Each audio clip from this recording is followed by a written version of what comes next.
of a jailer. And a smarter attack and they withhold the inhaler. If the shoe doesn't fit, what good is a tailor? In the midst of this crisis, please cancel the gala. Without a symphony, there's no need for a prelude to foreshadow what's to come. See, the secret committees commence with their meetings to make red tape in response to simple questions. Questions threaten the perception of a beneficial system or pyramid scheme with its cogs and its pistons. Mechanization of man, making more and more live in a miserable existence. How can so few claim so many victims? And this begs the question. My arrest is a weapon against the oppression of man's obsession to control things. Look at the long line of make-believe kings, and the Lord of the Flies wants you to kiss his ring. Follow new rules with invisible strings and become a puppet in a diabolical scheme. How do good men become a part of the regime? They don't believe in resistance.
Ladies and gentlemen, boys and girls, podcast fans of all ages, thank you for joining us on the Political Deep Dive. I am Dave Valente, joined this week by Joe Solosky. Joe, what is going on, sir? I'm back. Hey, bigger Brandy. and better than ever before. Awesome. And joining us as well, co-hosting tonight, was Charles Hall. Charles, how you doing, sir? Well, I'm glad I haven't tanked the ratings lately, so I'm here. I'm glad to have you on, man. Charles is on because he's an author as well, and we'll be talking about banned books after our interview with our guest Liz DelSignore. How you doing? I'm good. I'm getting over a cold, but I'm good. There you go. You are a first-time author. I am. And your book is called From Death to Birth. It is out on Amazon. In fact, hold on just a second. I've got some really cool stuff that I can pop up on the screen here. Oh, I'm gonna pop up on the screen if I can find it. Hold on a second. There we go. There we go. If you're so inclined, join us by taking a picture of holding up your camera to the screen here, and you got the Amazon thing. You click and you go right to it, and it'll bring you right there. You can buy her book. It's a great book. And I've been reading it the last few days. And so, Liz, tell us a little bit about your book. So I initially got the idea for the book late February, early March last year, 24. And I wasn't doing anything in particular. I was actually on my way to work. I was about to get on the freeway. And it popped into my head. I was like, what if I wrote a book that happens with reverse chronology? And I tend to taking tropes and turning them on their heads, or just coming up with one of my own. That's what happened, and I couldn't stop thinking about it throughout the rest of the day. It was like my number one invasive thought when I was at work. And then that night I'm laying in bed and I'm on my phone and I'm just messaging my friend Stephanie. I was like, hey, I've got this really good idea for a book. And I start typing it out in Google Docs, just brain dumping, and that would become the start of that first chapter. And I only wrote maybe a little paragraph, but she ended up liking it, and then I started telling people about it to see if it would have legs, and they're like, yeah, I would read that. So it became the first chapter, then I started writing another chapter. Next thing I know, I've got 5 chapters. I'm like, oh, this thing has legs. Maybe I should finish it. Nice. So briefly explain. I know you don't want to give away spoilers or anything, but explain the concept of your book and what it's all about. Yeah, so the concept of the book is that the main character, James, he goes by Jim or Jimmy throughout the book, but uh, he wakes up in the afterlife. So he's like, where am I? And why am I seeing God? Right? And it's not a super religious book by any means. I mean, it's just here and there's little references, but it's not super religious. Mhm. And he starts off in the afterlife, and then he has to go through his life in reverse. Yeah, Janice got it. That was my first thought on the title. And so the last chapter is his birth, and it's a reversal through time to figure out like who he was and what he meant to people and what meant something to him. It's interesting because this is actually a topic that I've always wanted to do on. Lots of people, when they talk about near death experiences, they talk about um, maybe doing a life review of some sort. It's one of the features of a lot of people's near death experiences, where they review their life and they are able to see it not only from their perspective but from the person they're interacting with's perspective. Um, but yeah, this is I mean, that's kind of what drew me to the book originally, was hearing, starting from death and then, reliving the life in a reverse chronological order. Um, uh, what drove you to go this direction? I don't know. I was just, I haven't even heard Benjamin Button in so long that, since that movie came out. And I was just, I don't really know if I have a specific motivation for going that reverse direction. It was just, this would be an interesting trope, and uh, it's different. Like, nobody's really expecting that kind of thing. To answer Janice's question, he goes from like birth to 62, about 62, and the main character is based on my dad, who only lived to 58. So I added some more, but he goes into his early 60s, and it just kind of happened the way it did. Yeah. So doing a nonlinear story it can be tricky. I mean, like most stories will either be linear or there'll be some allusion to prior events or things like that if Right. you do go nonlinear. How do you keep track with that? Was there anything that you did specifically to keep yourself on track and not, running over a prior storyline or running past the prior storyline? So I wrote it the correct order, but I wrote it from the ending to the beginning. Does that make sense? Yeah, Like, that's that a way lot of that way it goes in order both ways. yeah. Very cool. That's, I mean, a lot of authors do and start with the end in mind and work backwards, so that makes sense. Yeah, like I wrote the first couple chapters like in the beginning, and then I was like, wait a second, I should probably do this from the end because it'll make more sense both ways if I do it like that because of the chronology. So that's what I did. I started pretty much writing from the birth all the way up to the beginning, and my editor was impatient with me the whole way through. Well, Ta- well, Yeah, go honestly, for it. Liz, they've got to be an editor, right? They got to do that. You're So right. let me ask you, how's the book doing? How's it selling? Are you pleased? I just had my book launch party last night, Oh, so a little early for that question. Well, good luck. uh, Congratulations. and there she is, editor Goblin has Hey, survived. nice. Ah, Ah, that's great. That's excellent. great. So remember, just remember this, Liz. If anything goes wrong, it's the editor's fault. We all know. No, Never blame your like, editor. no. Never. I told her straight up, like, I want you to write the forward and bonus points if you get me to show real human emotion. And she made me cry at work, and I was like, how dare you, bitch. Love it. Love it. That is awesome. That is awesome. So, now you this is loosely based off of your dad's life. Was there a scene while you were doing this, or a chapter that you were doing this was particularly hard for you to write? I would say that, yeah, so the Vietnam chapters are hard to write because I had to do like a lot of research in the form of reading about like frontline experiences in the Vietnam War because obviously I wasn't alive. Yeah. And I obviously don't have my dad to write it about, You to weren't? ask these questions. You weren't? I'm assuming you were there in 1955. Come on. No, I'm kidding. I'm kidding. But I watched countless like YouTube videos and I didn't need like as far as names of anything. I mostly needed the experiences. So I watched countless hours of interviews with veterans and it was hard to write those because it was America's most unpopular war up to date at the time. And it really should have never happened.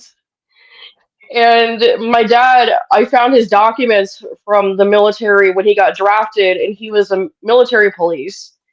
So I was trying to base like my writing around that, and I also like allude to talk about the substance abuse problems that a lot of the veterans had while they were overseas, and that really dug into my heartstrings because it's like I've had friends overdose on drugs too, and that made it hard.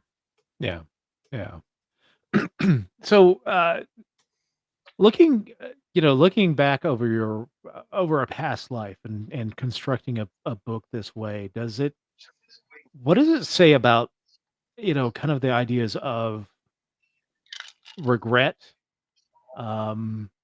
Maybe you know because you look back over your past life, and most people will have some sort of regrets. Would that be a big theme here?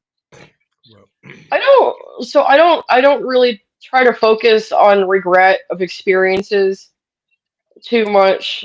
Like there are definitely times of grief throughout, but I don't focus on regret because realistically we're human beings, we're all going to make mistakes, mhm. and it's a matter of what you do with the information of having made those mistakes that kind of matters more because on any given day, I mean, just this past week I went like on a work trip and I made tons of mistakes and people made tons of mistakes and wasted my time, but you know it's I'm gonna still move forward from it because there's nothing else I can really do, right? So I Makes try to not focus on the regret as much as the experience of going through life and making the most of it.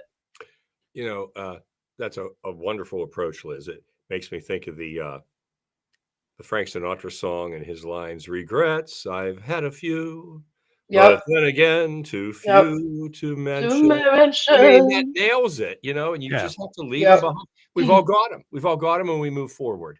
And that's Mhm. actually a common thread when we talk about past lives or life review when it comes to near death experiences. That it's not to yes, you experience the what happened and you experience it from multiple different angles, but it's not for shame, not for regret. It's for what did you learn from this? What did you and I think that's, a very healthy way of looking at it. Instead of looking back over your life well, we all are moving along in our lives, looking back, regrets, yeah, you can have regrets, but it's how you learn from them and how you move on Yes. from what's going Yes.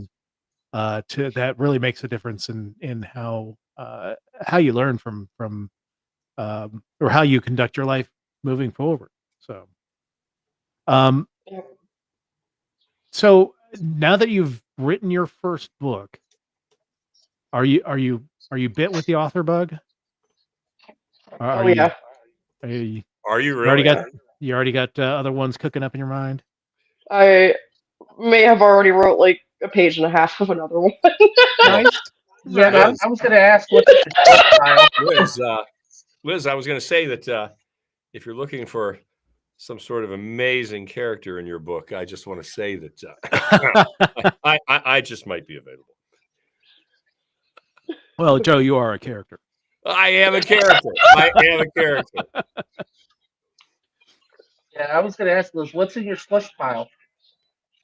My what? Your slush pile. The tidbits of stories, the thoughts, the threads that you have to go on. Great. I don't. Those 19 other stories that you haven't written yet. That's a great question. The 10 other file folders that you have with 500 words. I don't really have something that concrete. It's mostly just jumble in my head until I decide to write about something that I think can come to fruition. Nice.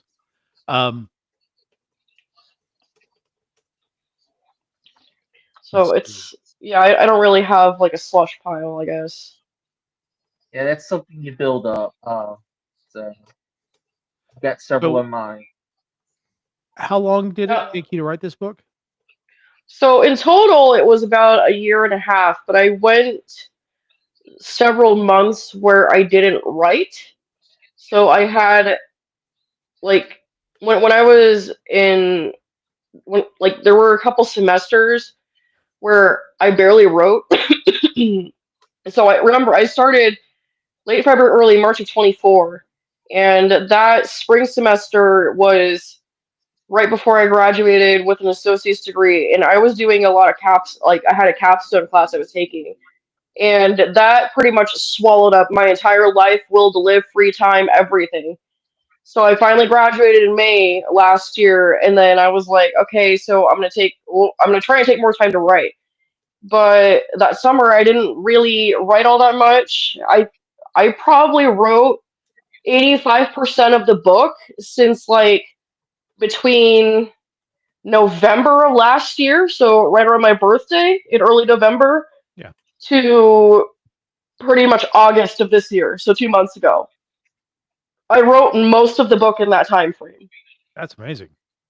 It makes sense though, because right after graduating, the last thing you want to do is sit there and write another paper. Yeah, really. It took me a long time to actually read another book after I graduated with my master's. Like I just like I can't. Like I forgot how to read. Dave, what's your master's in? Diplomacy. Whoa! How appropriate. No, not really. Anybody who's seen me online knows that like Valente is available. Dave Valente is the least diplomatic person I know. Oh please, I'm way worse than you sometimes, Dave. You should see the memes he shares.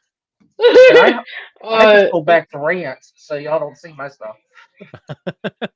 So Craig did ask any advice to people who want to write. Honestly, like just get it out of your head. Like it's not going to do any good staying there, especially if you want to have it come to fruition.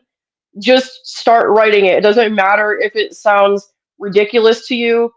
You can always edit it later. You can always ask, a friend for input. Like just dump it out of your mind as you have it. Like I'm going to go a little off track here, but Taylor Swift is like known to just carry her phone on her and just record little bits of songs, and to the annoyance of her friends, because they're like, you're writing another song again, right? Like just get it out of your head, and then you can flesh it out later. You can decide, hey, I don't like this storyline at all, and chuck it out the door. It doesn't matter. Just get it out of your head and write. And like what happened to me, it could turn into something else, and it could flesh out. Powerful. Yeah. So now let's talk about the process of getting it published, getting it out there. That's half the battle, is getting a book from on paper to publishing it and getting it out there. It's gotten easier in some respects because of the more open marketplace, actually printing and all that stuff. But it's different. So describe the process of getting this up on Amazon and all that stuff. Yeah, so to me it was a pretty straightforward process, but I also do a lot of research, like to an annoying level sometimes. And so what you need to publish a book is you need an ISBN, at least one. And so an ISBN, it stands for International Standard Book Number. And if you think about it as like a social security number for your book, right? That's It's an interesting way unique. of looking at it. It's a unique way of identifying that version of that title.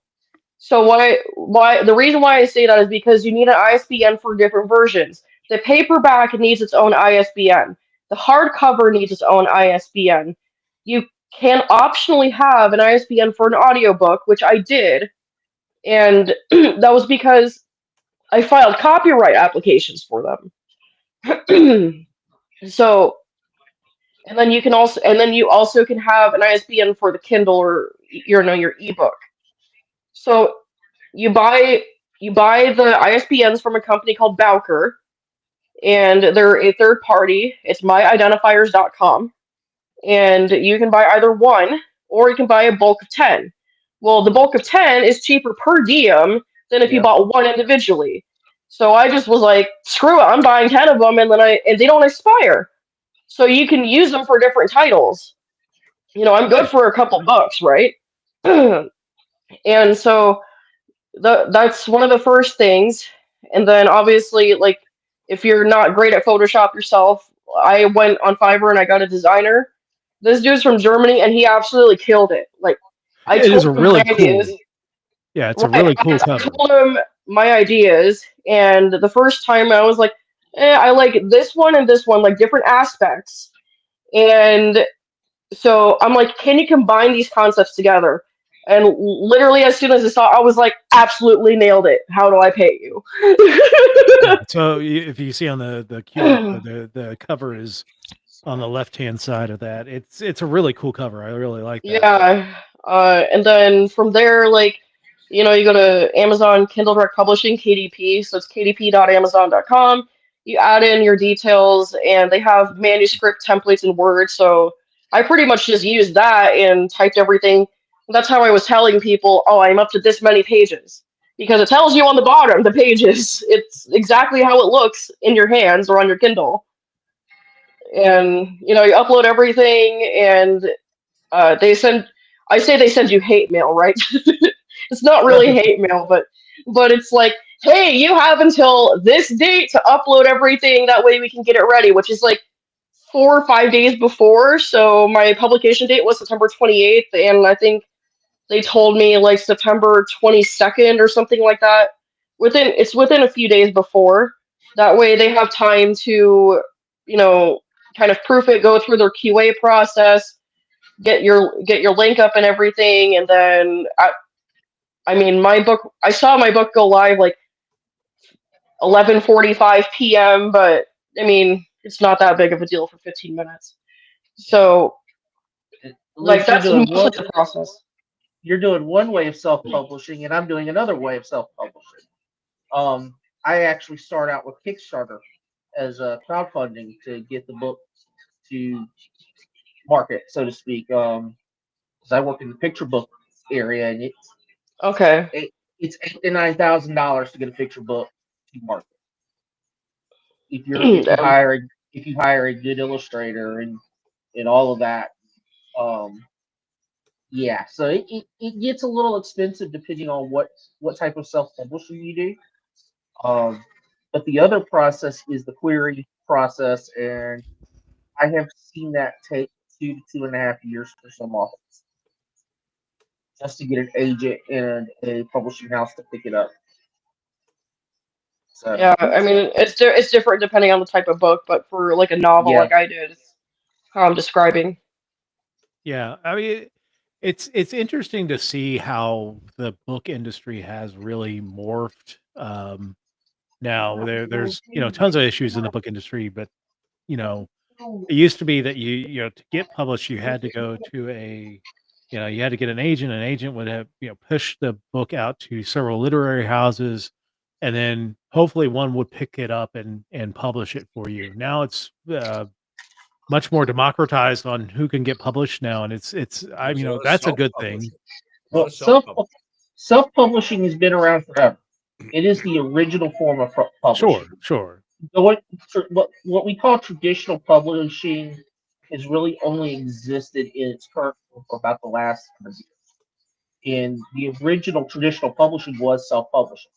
You went to the print Yeah. shop, you paid for them, they printed it out, you handed it out. I mean, there's Or you paid a bunch of Trappist monks to right, inscribe it. or you do what Poe did in Poe, basically the newspapers. This stuff would be published in newspapers and magazines, is how it was done back in the day, and then Yeah. it was filed into a book.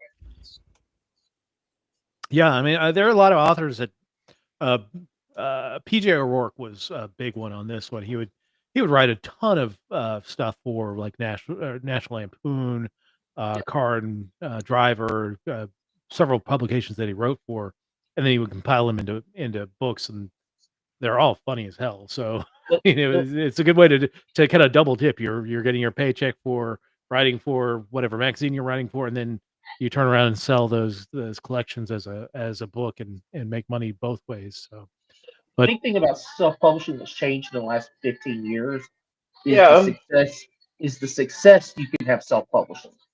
yes, The Martian is a great example. David Weir started it out as a blog. It literally was blog posts. He was self-publishing it, and then it got picked up for a book. It got picked up to be compiled into a book, and it got picked up to be the movie. So it's just been the success of self-published books. and it's not even just self-published books. We've seen success in fan fiction. I mean, 50 Shades of Grey. 50 Shades of Grey is the kind of the gold star of fanfic becoming Started out its as a own thing. Twilight fan fiction. Twilight fan fiction. My wife was reading it as it was being written on fan fiction sites. Yeah, it's crazy to think of it that way, but yeah. So you're published now. How long are you giving yourself to start really getting into that second book? It might be out next year, but we'll see.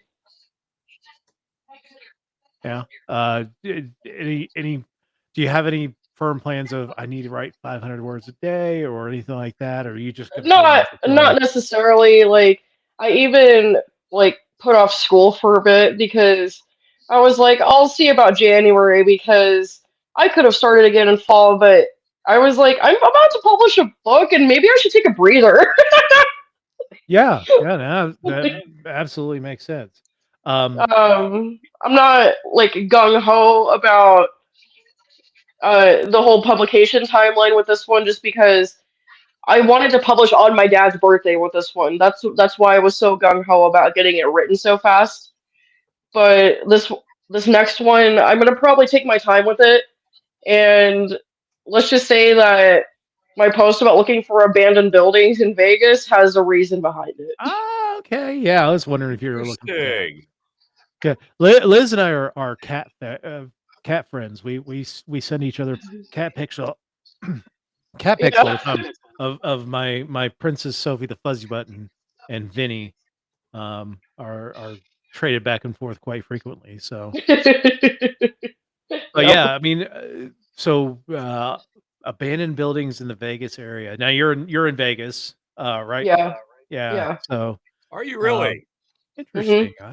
So, Liz, I just had my 50th class reunion, and a good friend of mine from high school who I hadn't seen in 50 years has lived in Vegas all these times as a teacher.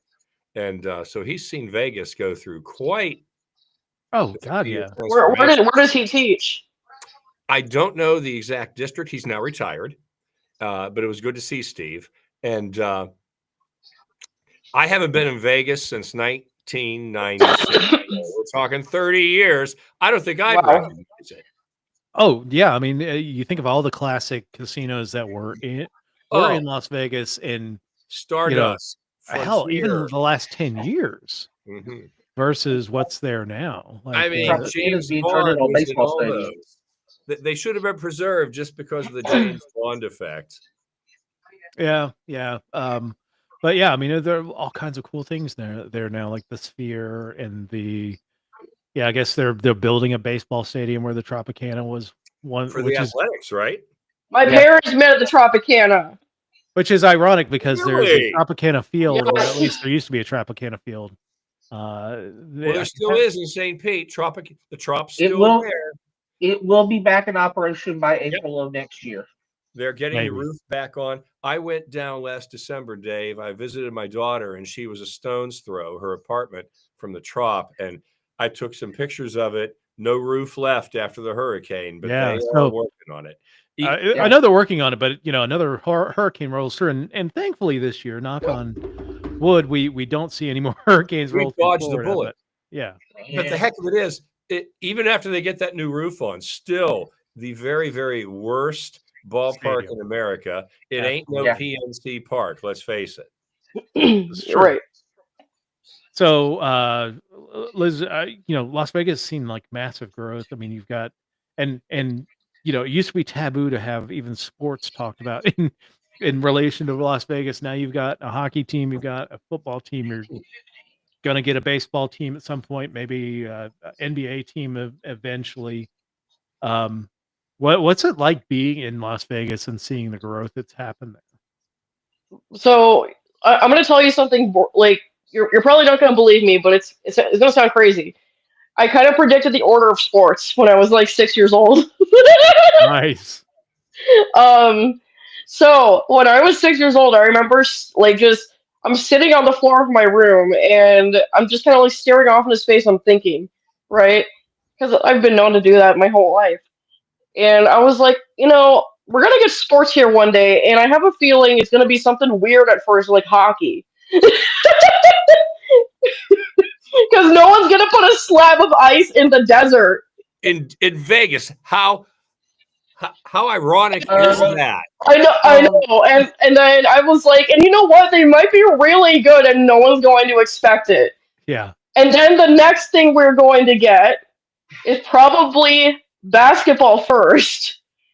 We got the Aces next. That's true. Yeah, we got the WNBA Aces. And then after that, we're going to get football. The Raiders come. Yes, they do. Like a little 6-year-old me is thinking all this shit.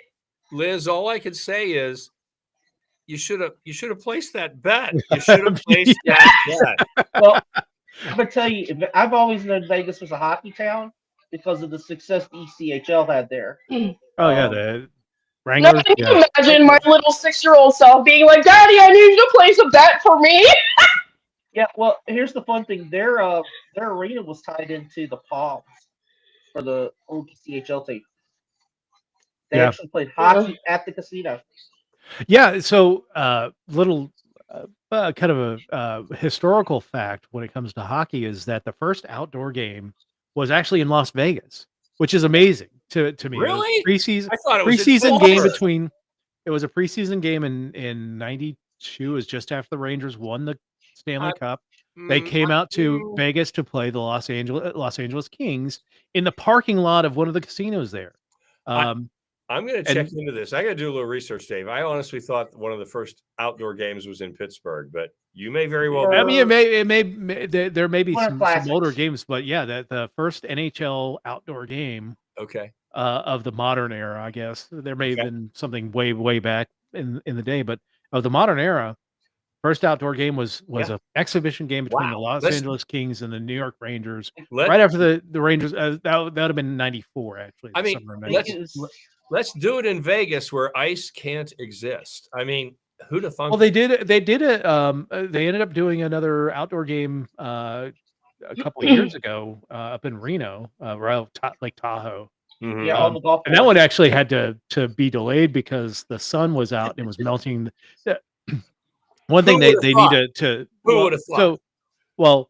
The problem was it wasn't like all the ice was melting. It was where they put the logos and the sun was beating down on it, and the logos would heat up and would melt the ice where the logos were at. So they had to wait until the sun went down and restart the game. The problem was they tried to play 2 games in one day. This is true. That was another issue. So, Yeah. but yeah. So wanted both of you on to talk about, because this week we are moving into Banned Book Week in the United States, something that we've seen a ton of especially over the last couple of years. Lots of books being banned by states. Charles, I know you do books that are, they're picture books, but they're also within a very targeted classification. So talk about your books and So why they're targeted. I write in a very targeted own voice category of disabled wheelchair users. So most of my books, I have a character that's in a wheelchair. Now, the character is not exactly the way I would have normally done this. So it wasn't been as targeted. Some of the DEI targeting has kind of got me pissed off. So I changed racial makeups of the character. But because that diversity, inclusion, since all of that has been going on and has been targeted, picture books are very much targeted right now when they teach about diversity. Oh yeah. And so we actually have a library in South Carolina due to the political climate and the current rules, the current regulations around book bans. They are no longer buying children's books. Like at Kids all. don't read. At all. Yeah, at all. That is crazy. Yeah, Like, at least we're not as bad as Tennessee, where they've actually banned nonfiction books. The one that comes to mind is the Kid Star Report. A high school student writing a report on the Clinton presidency in Tennessee cannot access the Star Report. That's it blows my mind because I mean yes, I get there were sexual situations within the Star Report. Like I get that, but it was like and I've said for a long time we live in a post-truth society that we are willing to denigrate factual stuff to to accomplish whatever your political agendas or anything like that. This is very much an attack on that. This was and ironically, the Republicans are the ones who pushed the Star Report. So there's a word that's been going around in a lot of the banned book circles. What is it? Prurient. Yeah. What is it? Prurient. It's about sexual conduct in the books. And the problem is in the You mean No, hold on. They're saying that it's obscene material that should not be read by kids. The problem is, in 9 times out of 10 with these banned book bans, they are actually not applying Supreme Court cases. And they are banning books that literally pass the Miller test. Which part of the Miller test says if it has any literary or political effect, it can't be banned. Well, here's the kicker. This is the one that I think is the absolute funniest, and I still can't figure out how this was accomplished. In Kansas, they have banned Charlotte's Web. Get out of here. Really? And Charlotte's Web because of Wilbur talking. Ridiculous. Some kind of devil thing or something like. But it's only in Kansas that this has happened. So yeah, you wouldn't be surprised. My own state has banned the perks of being a wallflower. If you go and you look at the list of what's being banned, it's coming of age books. It's about teaching people how to be themselves, how to think for themselves. Well, if that's the case, then I look forward to my book being banned in the future. Oh, I look forward Wear to it my like a stuff being badge banned. of honor. Yeah, I will. I've literally told Dave I want to be on a banned books list by the federal government. And you know the best thing about that is once you hit that list, everybody's saying, "Gee, I got to read that book." Right. Thank you. But I mean, I'll give you how crazy it's been in South Carolina. We're like number 3 in the country in banned books right now. And we would have been number one if the entire list had been accepted by the State Board of Education. And on that list was Romeo and Juliet, To Kill a Mockingbird, The Outsiders. I'm looking at a list here. Yeah. A Clockwork Orange is one of them. One of the better movies I've ever seen. So let's see. A lot of these I haven't heard of before. Forever by Judy Blume.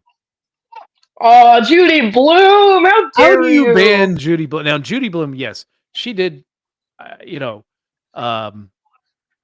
did a lot of books that do talk about. You're like you said, Charles, coming of age. You're a teenage Yeah. boy or teenage girl, and shit's changing on you. And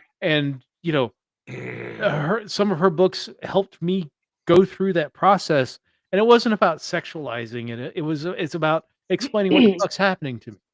Right. Yeah, that Judy Blume again.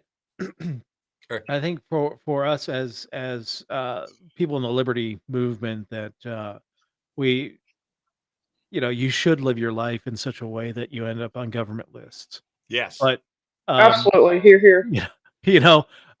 but yeah, it's sad because I think people have been prior to this most recent administration, people have been much more comfortable accepting who they are and yeah, learning about who they are, because there are people out there, there are characters out there in books that they're able to read about. Yeah, The Perks of Being a Wallflower is one of them. Wicked, The Life and Times of the Wicked Witch of the West is also banned. But we are able to see. Well, we're able to see a character in ourselves. Like I saw it in that Judy Blume book, a character that was going through the early stages of puberty. Oh my God, this really cute girl said something to me, and all of a sudden I got to put a book in front of my pants because I'm a 14-year-old boy or a 12-year-old boy that just discovered girls. Like, holy shit. Yeah. She explained it to me that I was like, oh, sometimes you do need to have that book. Yeah. Let's face it, we carrying all the did book bag in along front the of way, you. didn't we? Here's the fun one. And I know this is a First Amendment thing, but yes, this is the fun one. If we're talking about going under the Prurient Rule, which is basically what they're using for the laws, the Bible should be banned in schools. Oh yeah. Interesting. Yeah. Very interesting. Literally, because of the sex content in it alone. Oh yeah. Have they? If they start banning Emily Dickinson, I think we're already down the slippery slope. Well, we're already down the slippery slope because they banned Where the Wild Things Are. That's crazy. That's crazy, Charles. I mean, I read that book to my own kids. Joe, I looked at the list one day and I said, I read every single one of these books as a class assignment in middle school or high school. Honestly, it makes you want to run out, buy them all, and buy at least 2 or 3 copies of Liz's book. Yeah. Right. Yeah, absolutely. And we've had AJ Campbell, who's been a host on the show. She spent a couple years actually reading nothing but banned books. I actually bought her a few banned books to send to her because she wanted to read these banned books. And the constant theme of a lot of these things is characters presented in a way that lets you understand that how you are. Whether it's The Color Purple, talking about the African American experience, or anything like that, or books about young gay people, or it really doesn't matter. It's people identifying with it, and people who say that my child was exposed to a book about LGBTQ issues, and now they're gay. No. I mean, No. They were gay. Those kids read hundreds of books with nothing but straight characters in them. Mm-hmm. Yeah, and if they're gay, they're gay. Exactly. I posted this week that I people that tell me that homosexuality or alternative lifestyles are a choice are actually telling me that they have made a choice themselves. they have made a choice, and they've chosen against their deepest desired lifestyle, and they think that that is a rational choice that everyone should make. No, not at all. The first time I was exposed to a homosexual character in a book was seventh grade, and it was a class. It was a book in a classroom library, and I didn't think anything of it then because it was just reading another book. But then again, I also grew up in a household where my grandmother and my mother both read trashy Harlequin romance novels, and if I Not a ran lot out of of difference, really. nah, and if I ran out of Hardy Boys and Nancy Drew or Rockstar Children stuff to read, from time to time I grab one of their books. grab a Oh, Danielle Steele book and go you to know, town, huh? Well, we're talking a little bit those, more. Fabio was on the cover. Yeah. you Yeah. know, Charles, looking back, those Nancy Drew chicks were really kind of hot, weren't they? Yeah, they were. I mean, yeah, they made a big impression on like 8 and 9-year-old me reading them. You're cool. You're cool. Well, so actually, I have a funny story about reading. I actually should have failed second grade based on my reading ability. This is one of the things about ADHD. So I'm in the hospital that summer having surgery, and I'm reading a Hardy Boys book because we finally got my ADHD under control and I can actually concentrate on reading. And my aunt comes in and looks at the book and she goes, "Oh, Hardy Boys, that was a great TV show." And I closed the book and I looked at her and said, "Aunt Carol, that was a little bit before my time."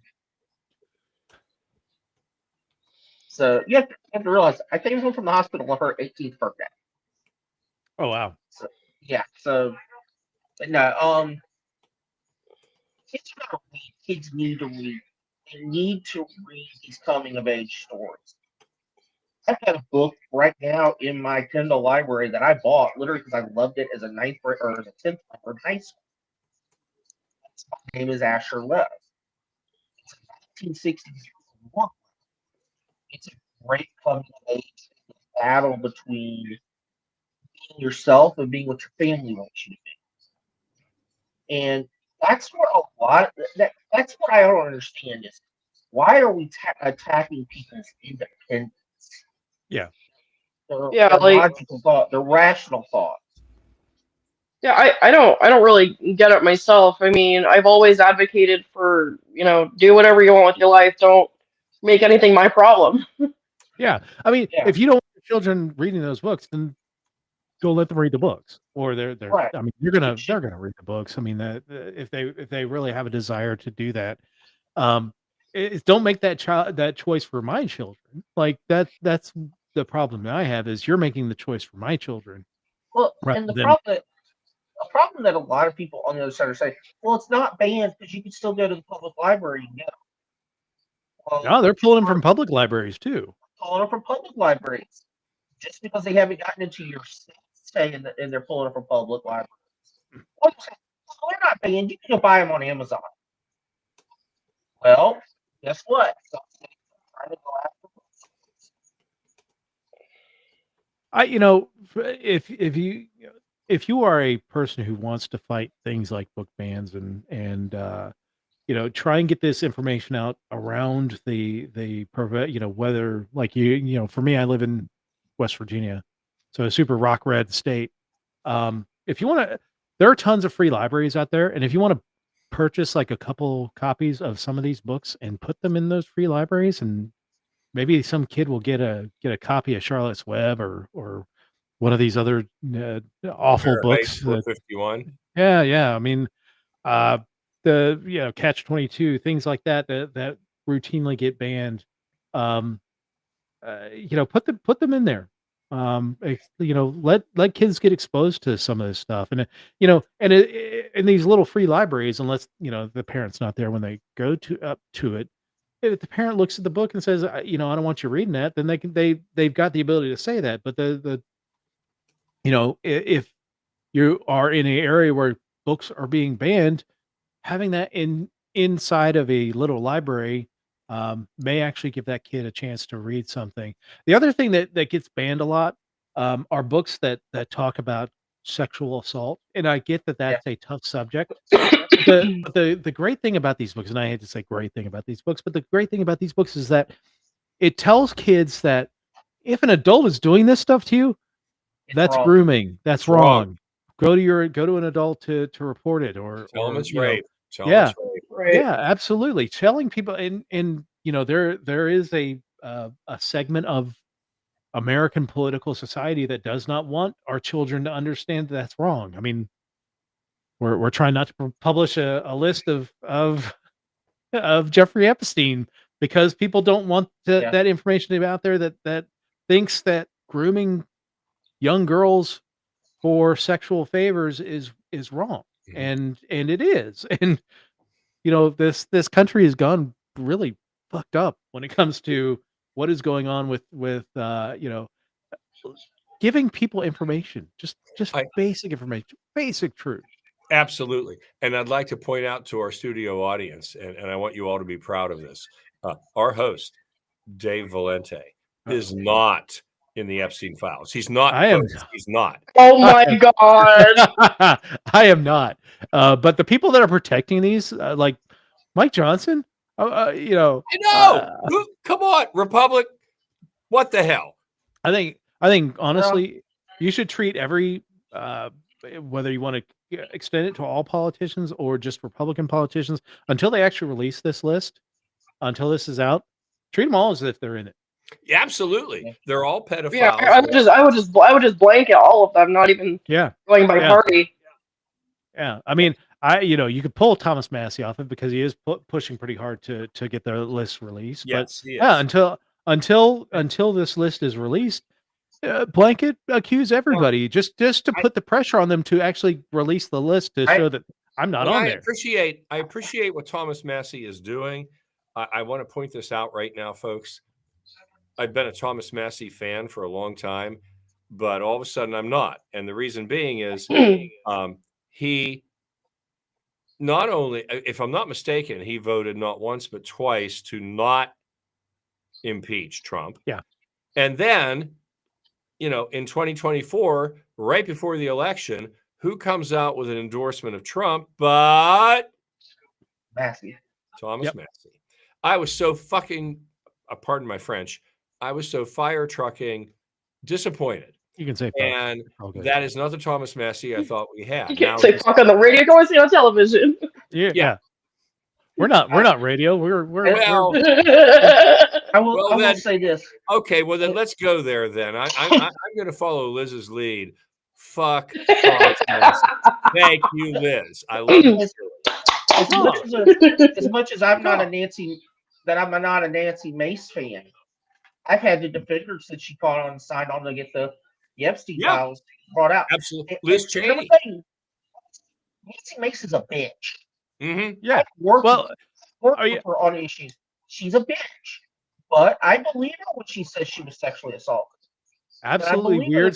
that was one of the reasons she signed on to this. But it's absolutely weird political bedfellows we're seeing with this. Ro Khanna, with Thomas Massey. You've seen Nancy Mace sign on to it. Marjorie Taylor Greene has been one of the most Who'd have vocal thunk it? proponents Yeah. of releasing these things. Like, holy shit! Yeah, like, that's- what I are don't we- know. I look at Combining Marjorie here. Taylor Greene. I look at Marjorie Taylor Greene coming out and saying all these anti-Trump things and let's release the Epstein file things, and I'm thinking, what happened to you? Did you finally have a come to Jesus moment? Did you finally realize this country is going to expose you for who you really are, and now you're backpedaling? Yeah, maybe I she hope- has darker secrets that she's trying to, you know. She's definitely got skeletons in the closet. Yeah, she but I also looked at her and said, "Well, the governor's seat is up for election in Georgia. She's about to throw her hat." Let's hope I that mean- doesn't happen. Let's hope that doesn't Oh my happen. god. Honestly, I want to see that happen because Well, the Georgia I have GOP will learned- eat itself alive. Yeah, I I have mean, it learned- will. I've learned from personal experience, people really don't want a good governor candidate. They just want who's on their team. Yes. They don't- Right. and it's a They shame. won't. It's truly They a won't shame. care. Well, I mean, it's been that way like for a while. They just want their guy to win. They want their character to succeed. They Although I don't give think a fuck about the office. They care about their guy winning. yeah, I think to an extent that is true, but I mean there are times we've stepped over that line. Like last election, we had the North Carolina gubernatorial candidate who, that state's fairly purple, but will vote for Republicans. I mean, Jesse Helms was a senator from the state. I mean, but the guy that they nominated on the Republican side to be the governor candidate, first off being in some kind of weird slavery porn site that he was Yeah. in as an African American himself. Um, there was a line too far for even North Carolina voters to say, you know what, we're going to vote for the Democrat on this one. We've I think got a Republican candidate in South Carolina right now that's running for governor that has made fun of first responders with PTSD on the floor of the state house when he was a representative, Jesus, and has pulled a gun on a constituent at a town hall. holy shit! What? Wow. And he is a sitting congressman. Wow. Yeah. Oh, But David, he's a sitting congressman on the border of North Carolina and South Carolina. Yeah, I mean, it depends on where so how's that supposed to make him better? No, Well, not really. is he on the border like that truck stop that they're No, he's not. they're on He's North Carolina, actually- South Carolina on his the border? District, South of the District border. actually- South of the border. his district actually butts up to the North Carolina South Carolina border at Charlotte. Oh, okay. Yeah, I It's mean, rough. it's It's a rough fairly going. conservative area. I mean, Rock Hill, South No, Carolina Rock area. Hill's actually a little bit more liberal than you would think it is. Well, I mean, Charlotte, the city is liberal, and usually when you're in a metropolitan area, and Rock Hill is getting into that, it's kind of a conglomeration of Yeah. Charlotte and all that stuff. You're gonna get a little more left leaning, but yeah, I mean, I'm not surprised. I mean, hell, there's I think it's an AG candidate here, or not here in West Virginia, but in Virginia proper, because they're about to have their primary elections pretty soon. That he's in the kind of the same porn sites that that the North Carolina gubernatorial candidate was in. Yeah. Like he's in this weird slavery kink. Like, What about the Secretary of Education in Oklahoma? oh, well, yeah. I mean, he's got porn on his during public hearings and stuff. Like, He resigned. He stepped down last week. did he finally resign? Yeah, he finally resigned. Ryan Walters was that? He's taking a lobbyist position with another organization. Oh, that's lovely. Yeah, So- which Love tells that. me that the GOP in Oklahoma got him out of the way.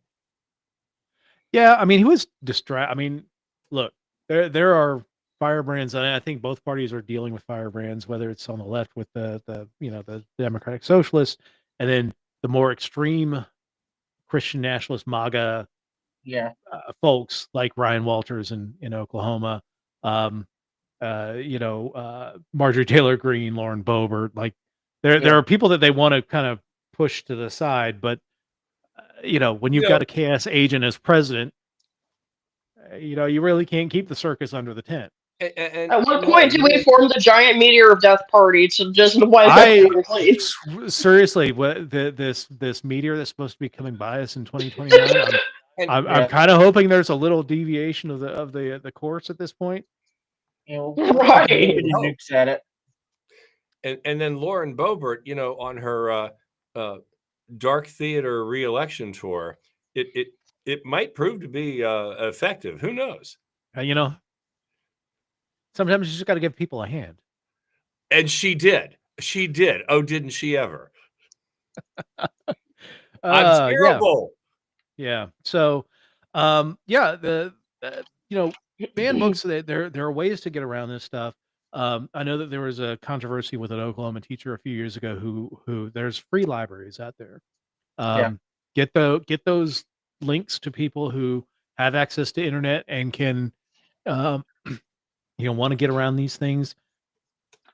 Do what you can, because it's information. That's what they're trying to really control is our access to information, our trust in information, our ability to relate to one another. They're trying to drive us apart so we don't talk to one another. But yeah, whatever you can do to get around these book bans, to put them in little libraries, to go and speak at your school board meetings and say, you know what, this is absolute madness, that we're banning books. Send emails to your lawmakers. Yeah, I educate also, yourself.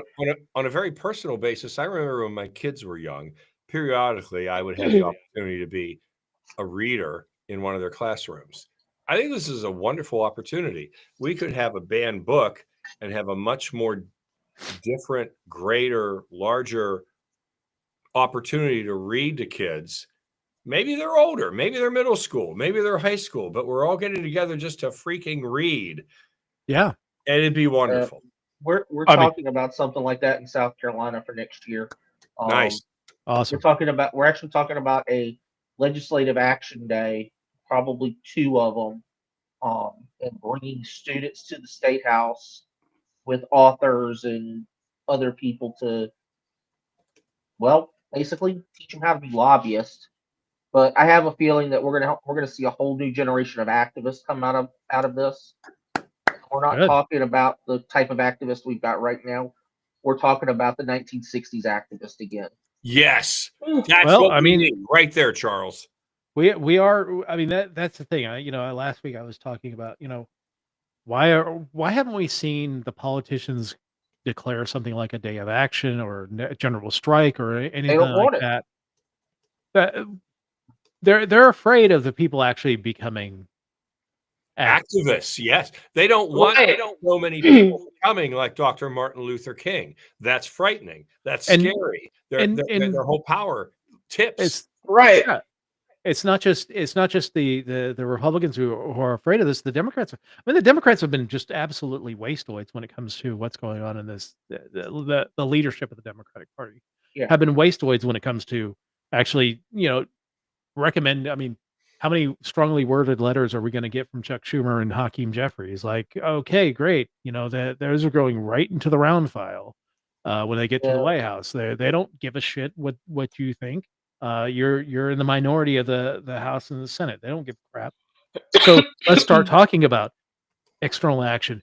But they fear that because they've been such, like, once, let's say there is national action and it is actually very successful in getting rid of Donald Trump or severely altering the election in 2026 or 2028, that people aren't going to accept inaction or crap from politicians like that. I think that's what they're afraid of, is they don't want to activate the populace other than to get them to give them money. Like, it feels like the only thing they want is I think there should be more Make America Read Again, not just books, but to think critically, because something that it's categorically not even taught in schools anymore.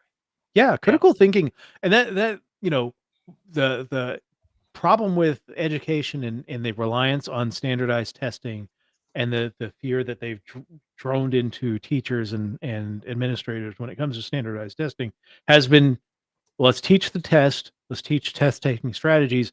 We're not teaching critical thinking to deal with issues. And then we're not teaching college and you don't have the skills to do it. Yeah, absolutely. Like, the colleges now are making lots of money off of giving remedial education. Yeah. Because the students don't know how to think for themselves. They don't know, they know how to test taking strategies, but they don't know, like, we got to stop time. Which makes them sometimes much more manipulative. Yeah. We've got to stop times. We've got to stop tying school funding to standardized testing.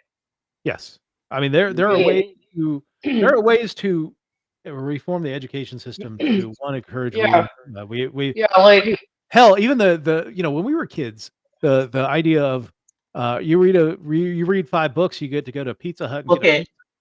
Yeah.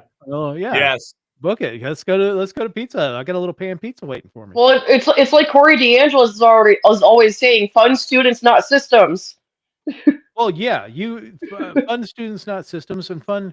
I mean, look, the state of West Virginia. My wife is a teacher, and the state of West Virginia. There, and this is endemic with a lot of school systems, is that they are way too top heavy. There are way too many administrators, Yep. and it's Absolutely. to comply to all the bullshit regulations, whether it's a state regulation or a federal regulation. They got to have all these administrators to administer the stuff. They're hamstringing their teachers in that, anytime a parent complains about something, it's the teacher's fault, and anytime um, any failure is seen as a failure of the teacher, when home environments for kids right now is Y- trash, especially here in West Oh, Virginia. it's a hate crime. And, Yeah. and let's face it, at the school level, there's far, far, far too many administrators. Yeah, like I went back to my high school graduation, like I think it was about 12 years ago. When I went to high school, there was a principal, and there were a couple of vice principals, and then there was like an athletic director and things like that. Right. Now those folks are all listed as principals. Yeah. There's a first grade there's a high school principal, then the senior principal, the junior principal, the 11th or the 10th grade principal, sophomore principal, and the freshman principals. And you know that they're getting paid commensurate with that title. Oh, yes. And We then had there's the we had athletic those. principal. Yeah, there's an athletic principal, and then there's like a activities principal. All these people are getting paid top dollar to do jobs that 15 years ago were at best vice principals or just regular Right. administrators. Or just But regular. that money is not getting down to the student. No, it's not. Never. Yeah, I mean That would be far too logical. Get out of here with that. I know, like, It's not getting down to the student. It's burning teachers out.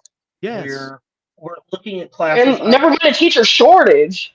yeah, We had what was it? We had a vice principal in charge of curriculum when I was in high school. We need all this exposed. We need all this corruption exposed. We need, I don't know. Let me think. We need some really cool authors to write books and let us know what the hell is. Oh, Liz, you're here. What do you know? I'm terrible. Forgive me. At least include the fact that the local school in your notes book has way too many fucking principals. Well,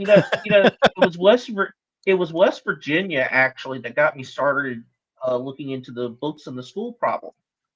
And it was a friend of mine's teenager that was going to a middle school in West Virginia Mhm. that I found out that how they were studying.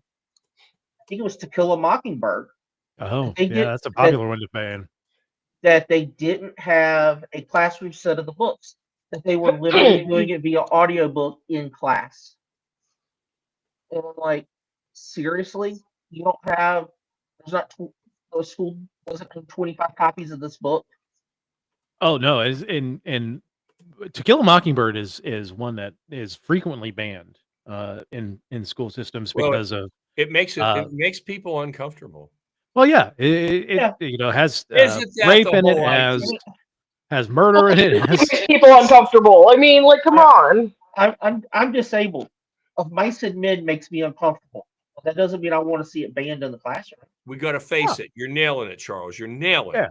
yeah, I mean, look, just because something makes you uncomfortable, and this is, I hear the argument for banning books a lot from Republicans. These are the same people that tell me, you got to toughen up, you got to pull yourself up by your bootstraps, you got, there are too many snowflakes, too many participation trophies. Life is difficult. Life will present you information that may make you feel bad, may make you look at how you're living your life and say, you know what, man, I think I need a change. And that's the service that books give us, is the idea that a peek into someone else's life or someone else's situation and allows us to examine our own situation and perhaps make changes. We've done a show on books where we've talked about our favorite books. One of my favorite books of all time is The Power of One by Bryce Courtney, which is a book about South Africa, but it's actually a story about a young child who was bullied. You know, And people might give me side eye about my favorite book. but What's that? What's that? American Psycho. Not at all. Neat, not at all. Yeah. A little bit of influence there, huh? Wait, what was the question? I said little bit of influence there, huh? A little bit. A a little bit. I think the idea that books tell us about ourselves and tell us allow us to see things from a different perspective is a good thing, and we should be fighting for more inclusion of books rather than trying to prevent if I have a problem with the book, no one should read it. No. Let people read the book. Yeah, it was a great movie, the Power One, but the book is far better. As it often is, the book is always better than the movie.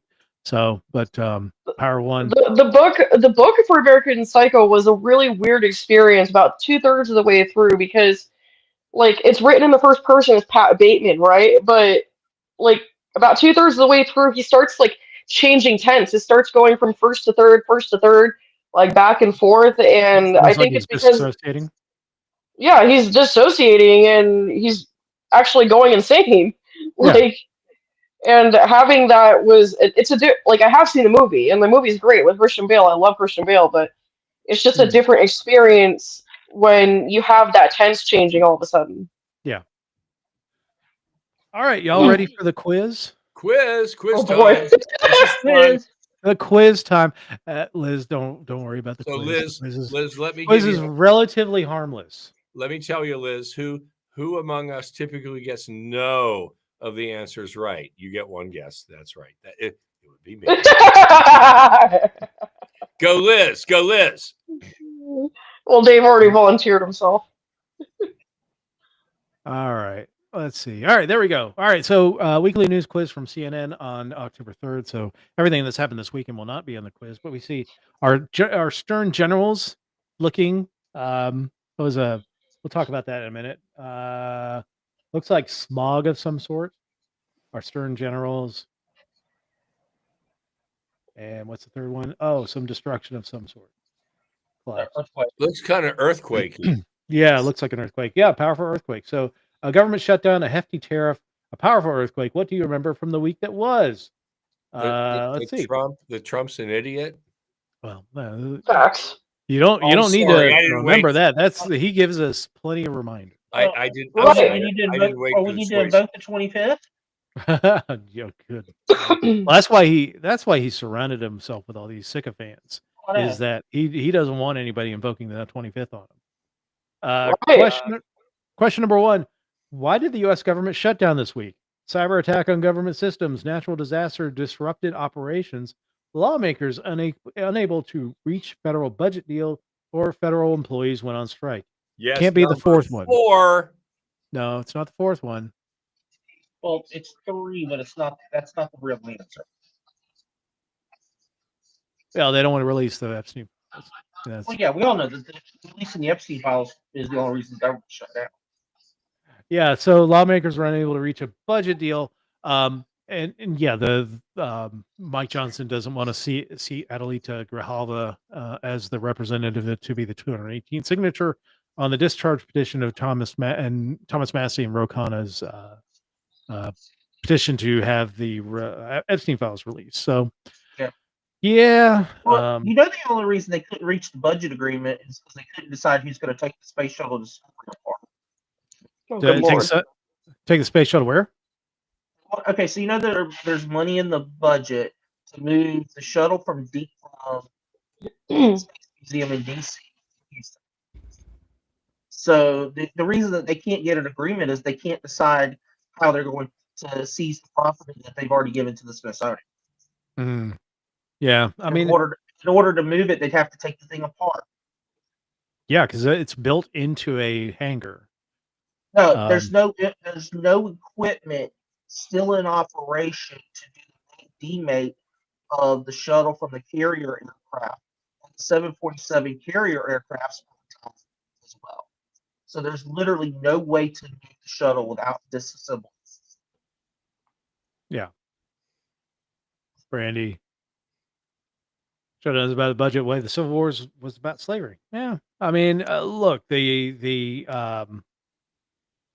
is. I mean, there's the component of, I'm hearing a lot of Republicans parrot this thing about giving illegals health care, which is complete horse crap. The Democrats' version of the budget just restores the ACA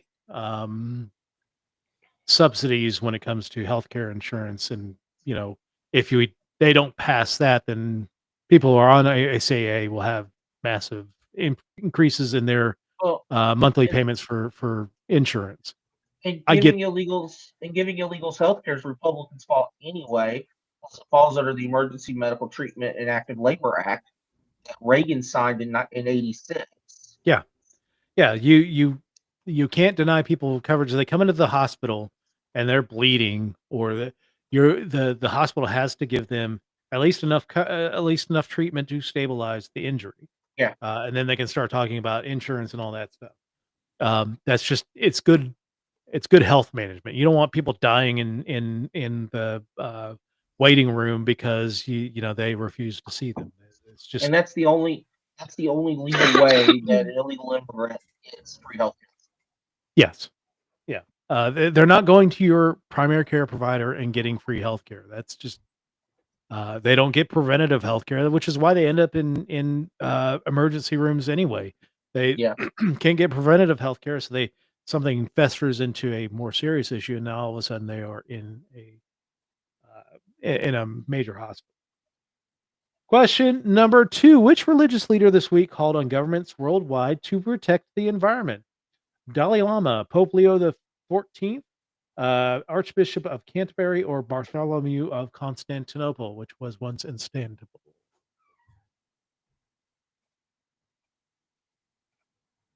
I want to say it's Pope Leo. I want to say Pope too.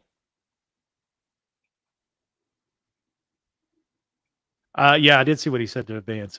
It was pretty funny. So yeah, I think it is Pope Leo. We'll go with Pope. Correct. In a speech on Wednesday, Pope Leo called for global action to tackle climate change. He said that damage to the natural world is incompatible with the Christian faith. I mean, which makes sense because all the Christian nationalists have no idea what the Christian faith is. So, question number 3: which company said it's taking action to reduce food additives in its private label products? Target, Costco, Trader Joe's, or Walmart? I want to say that seems very Trader Joe's coded, but I want Seems say to it's me very as well. Costco. I want to say, I mean, yeah, And it feels to like me, Trader Target Joe's, or- something that Trader Target or Joe's would do. Costco. See, Trader Joe's is all private brands anyway because it's owned by one of the Aldi. Oh, chains. Brandy says Walmart. We've learned to I trust got to go with Brandy. I got to go Yeah. with Brandy. She's infallible. our Brandy should be Pope. Pope Brandy. Correct. Walmart will remove additive dyes to 30 other additives such as artificial sweeteners, fat substitutes, and various preservatives from its U.S. private brand food and beverages products. The company announced on Wednesday. I wonder what that means for like 0-calorie sodas or diet sodas. Will they stop selling those, or that's interesting. Do they have a Right. Sam's Choice zero sugar? A what? Do they have a Sam's Choice zero sugar? That's the private Not label. zero. They do have diet.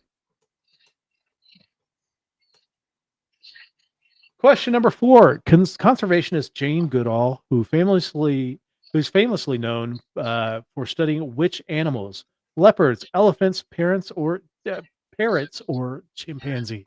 Chimpanzees. That's an easy one. That didn't is she an just easy one. die? Yeah. Yeah, that's why they're bringing it up. She just croaked.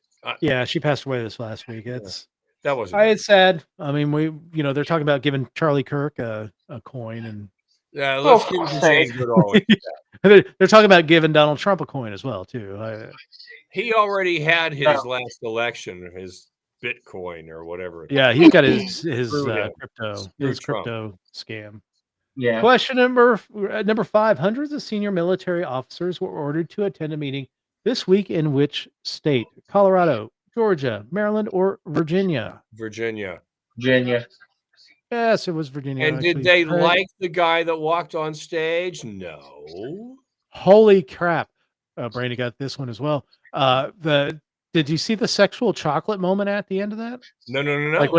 Like when Pete Keg's breath is doing his, we're drawing fire. I'm gonna go, and he stops like at the end, like he's supposed to get this big applause line, and it is fucking crickets. And Love it. the only thing I could think of was sexual chocolate, and then just walking on the stage. That's what he should have done. Way to go. Love it. Yes, hundreds of U.S. generals and admirals around the world were called to Virginia for a meeting, which could have been a leaked signal chat by Secretary of Defense Pete Kegsbreath.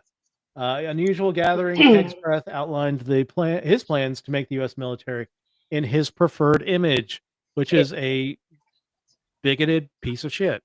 And there couldn't be a bigger piece of racial bigotry than the beard situation.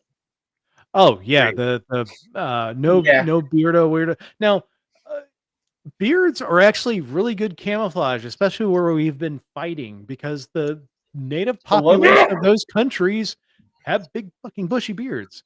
So if you go in there with a big pale face, You kind of And stick you're a out, big target. don't you? You're standing out. Well, here's the Like- thing, David. We had a Sikh finished Marine Corps basic training 2 years ago, and they okayed him to wear his religious beard and his turban. Oh yeah, That's the Marine Corps. They let that happen. Now there was a court order involved, but we'll see what happens with this one. I actually think there's going to be a court. we've seen what this administration will do with court orders. So Yeah, they use them as toilet paper. yeah. Or use it as reasons to put us under martial law, as Stephen Miller is really agitating for. All right, question number 6. Which of the following did President Trump target with a 100% tariff rate this week? Foreign-made movies, plastic toys, coffee beans, or aluminum cans? Or as the British say, aluminium.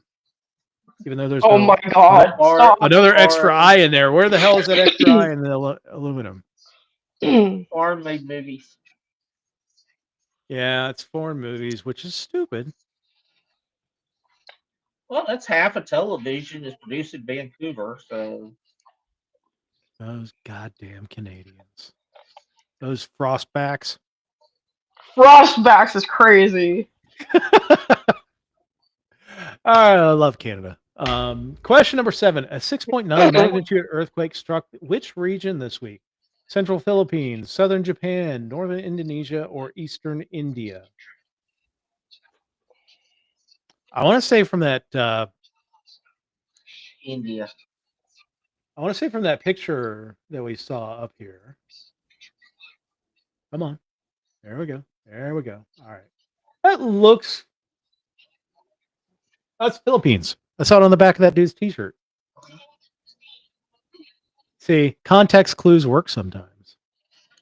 Every once in a while, yes. Yeah. Dan says Indonesia. You're wrong.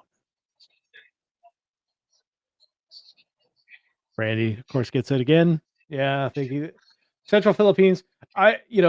Of a place to get hit by earthquake, Central Philippines, well, Southern Japan is probably the best place to get hit by earthquake. Central Philippines, not bad. Indonesia and India, those places would be towed up. Yeah. In Indonesia would be a tsunami like you wouldn't believe. Yeah. So 6.9 magnitude earthquake struck the Central Philippines on Tuesday. Several buildings collapsed, littering the streets with debris.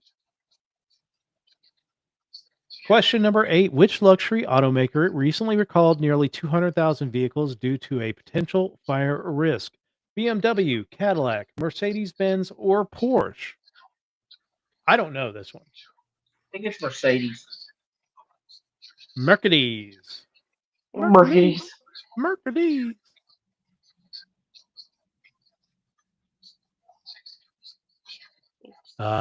Brady says Beamer owners too.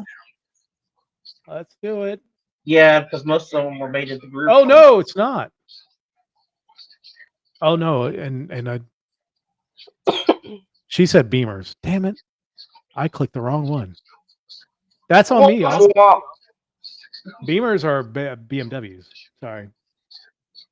Dave's reading is not good right now. BMW told nearly 200,000 vehicle owners to park outside because their cars could short circuit and catch fire. Awesome. I think it was the EV Ford, hybrid. Dan, you're right. It is the Ford Pinto. It's not the Pontiac Fiera. It's in the name. I hate electronic vehicles. Was this an electronic vehicle that? Yeah, it's Most an i8 likely, if it's thing. catching on. It's a hybrid issue. Hybrid. All right, question number 9. An apartment high-rise partially collapsed this week after a massive explosion. Where did the blast occur? Los Angeles, Seattle, Miami, or New York City? New York City. New York City. Brandy got it.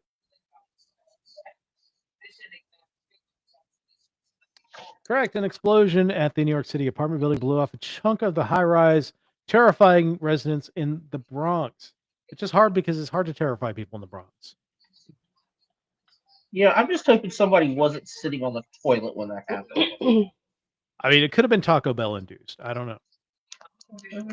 Or it could have been like a good Indian lamb vindaloo. I'm personally hoping it could have also been a street hot dog. I'm hoping multiple people were on the toilet. They deserve to feel that effect. Question number 10. Which fast food chain announced it is bringing back Monopoly after a decade? This one's easy. Burger King, KFC, McDonald's, or Wendy's? It's McDonald's. Got it. McDowell's with the golden arcs. Mickey D's. I'm voting for because I was a Calvin and Hobbes fan. I am voting for McZargles. McZargles. Yes. Yeah. Oh, yeah. We got it 9 out of 10 because I clicked the wrong one. I'll take the loss on that one. I wonder if they're going to actually protect the Monopoly game better this time. Because the last time they had somebody steal a bunch of the stickers. Yeah, I mean, and I don't care. I mean, I'm sure that McZargles can absorb that. That's actually a good documentary on YouTube. All right. Well, we got 9 out of 10 this week. Our guest that was going to be on next week, who's a congressional candidate in Pennsylvania, is going to be moving to the week after that. So we might do our next week. Did you say? It's Christine Kessler-Womack's candidate that she's working with. Okay. She's working a congressional campaign in central Pennsylvania. You're working with Christine Womack? Yeah, she might be on the show as well. I got news for you. She's phenomenal. She was. Oh, of course. Yeah, we've had her on the show before. Yeah, we've had her on a few times. But yeah, campaign manager 3 years ago. She's phenomenal. Awesome. If she's backing someone and she's showing up on the show, it is worth noting. So Christine, yeah, so let's see you next week. No, that's not next week. That is 2 weeks from now. So, and that would be I'm back in the libertarian game. Oh, what you doing? What you doing, Charles? Heading up disability policy for the South Carolina Senate candidate. Nice. Oh, nice, excellent. Actually, that's 3 weeks from now. I think she's. Guys, we have another little guest over here. Hey, what's up, Vinny? Liz, who's the little sweetie there? His name is Vinny. Vinny. Anyway, before we go, buy the book. The QR code's up there. It's on Amazon. Check it out, from Death to Birth by Liz DelSignore. And anything else you want to talk about, Liz? Just that this little dude right here has been my muse and my sanity and will to live some days. Aren't they? Aren't they always? Aren't they? Aren't they always? Liz, you've been wonderful. Let's have you on again, please. Yes. You've been a wonderful, wonderful guest. Yeah, no worries. I'll do it again. Yeah. And Charles, thanks for joining us. How do people find your books? It'll be next year. Next year. Okay. So, but I have a website that is not finished yet, so I'm not going to publicize it. They can find me on Substack, charleshall.substack.com. Awesome. And like I said, my first book should be general public sale around March 15th. Awesome. The Kickstarter is scheduled for February 1st. Well, get us some links, and we'll share those around when they're ready to go. So, yeah, thanks for joining us this week. We'll talk to everybody next week. Have a good one, everybody. Next week, everyone. Thanks for having me, guys. Thank you. All right.